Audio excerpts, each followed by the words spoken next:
1853 in Northern California, Yuba County to be exact. And there was a lot of activity going on in Northern California at that time, and if you know what it is, just holler it out. Gold rush. The gold rush. But my parents weren't, my father wasn't a miner, he was a stonemason and a millwright.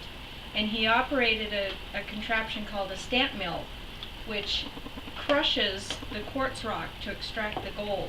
So he got his money from the miners themselves. When I was a year old, Father and Mother decided that we should go back to Iowa, where they had originally come from.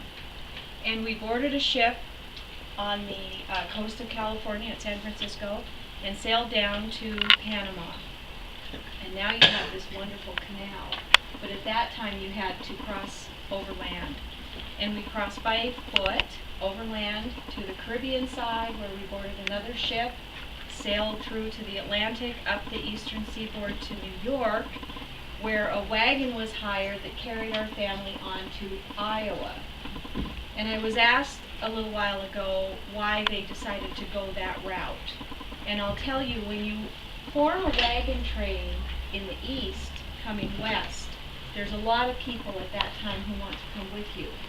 Power in numbers, protection in numbers. But when you decide to leave the west and go back to the States, back to the east, you're often traveling by yourself. And that's a very vulnerable place to be in. And so traveling by way of Panama on the ship was a safer option. We stayed in Iowa until I was 7, and then when 1860 rolled around, something very exciting was going on in the world. Not a good exciting, but very exciting nonetheless. And that would have been Civil War. And Father decided that we should hightail it back to California. I want to show you a picture of my father. His name was Horace Countryman, and he founded a community here in Montana called Stillwater that now is called Columbus. Does anyone know where Columbus is? It's down by Billings. That's Horace Countryman. He looks grizzled, and he looks a little intimidating, but he was really a warm and gentle and very well-liked man. The residents of Stillwater called him Uncle Horace. And he had a hotel there. He was very savvy. He built his hotel right at the crossroads. Very beneficial place to be at that time. That's Horace.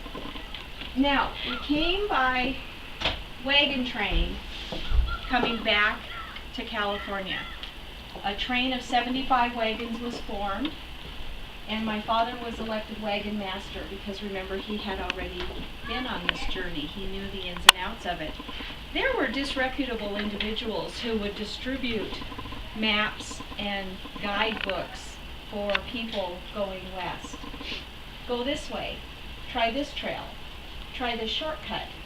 And many of those people had never even been to the west. They didn't know what they were writing about, and a lot of wagon trains were lost because of those guidebooks. But Father knew, he knew the way. So he was in charge, and we started in April. It was a very narrow window of opportunity. You had to wait late enough in the spring for the grass to have grown along the trail so that the animals had something to graze on as you went. But you couldn't wait too long because you had to make it over the mountains in California before the snow flew. So it was a very, very specific period of time to make this trip. 6 months on the trail. From 4 in the morning, we get up at 4 in the morning and make our fire, make our breakfast, make our noontime meal, pack up the wagon, round up the animals, hitch up the wagons, and head out by 7, travel until noon, stop very briefly to eat the noontime meal, and travel on again into the evening until about 7 in the evening to make camp. Now, how many of you have ever taken a long trip with small children? I want to see. Come on, raise your small children, long trip. A week? 2 weeks? A month? 6 months? And you've heard the children in the back. What do they say? Are we there yet? Are we there yet? For 6 months, day and night. Are we there yet?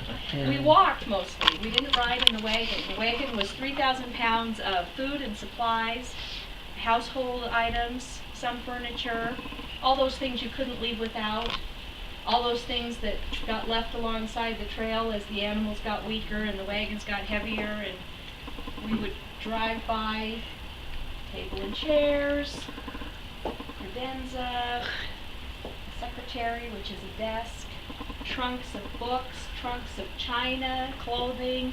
They just would start dumping it out because they couldn't carry it all. Well, we had chores. Now, I was a child, remember, I was 7 years old, and at the end of the long day, we'd make our camp and we had chores.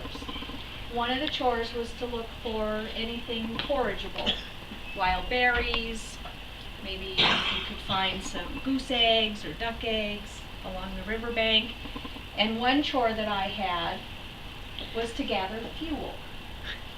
But have you been to the center part of this country?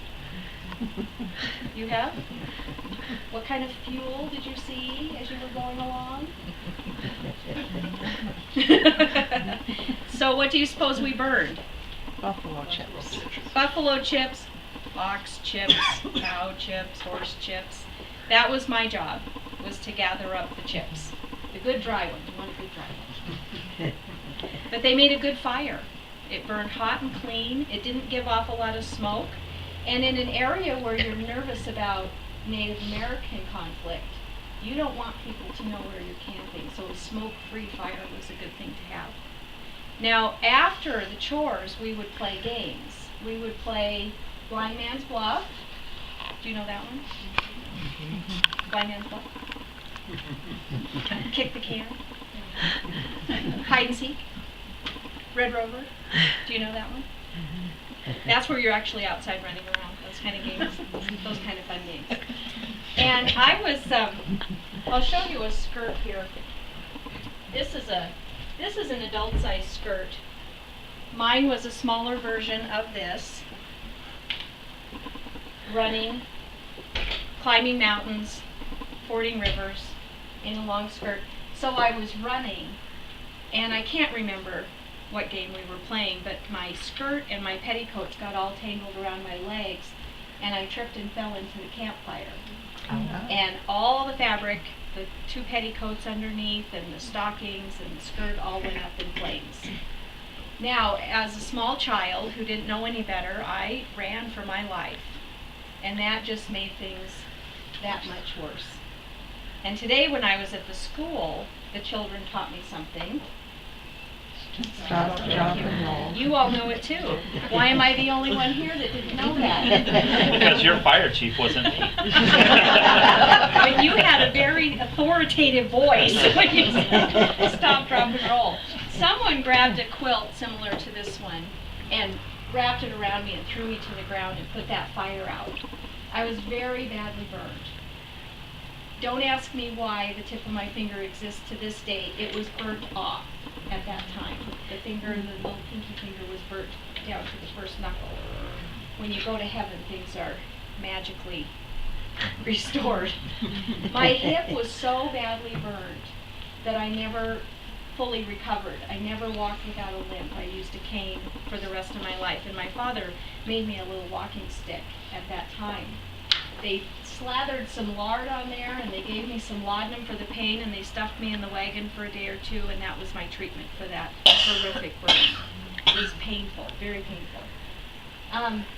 But I survived it, it was a testament to my father, I think, as a leader. He got the doctor, got in there as quickly as he could. Nobody in our wagon train died. Not one person out of all of those. There were 75 wagons. There was probably over 200, 250 people in the train, and not one person from our wagon train died.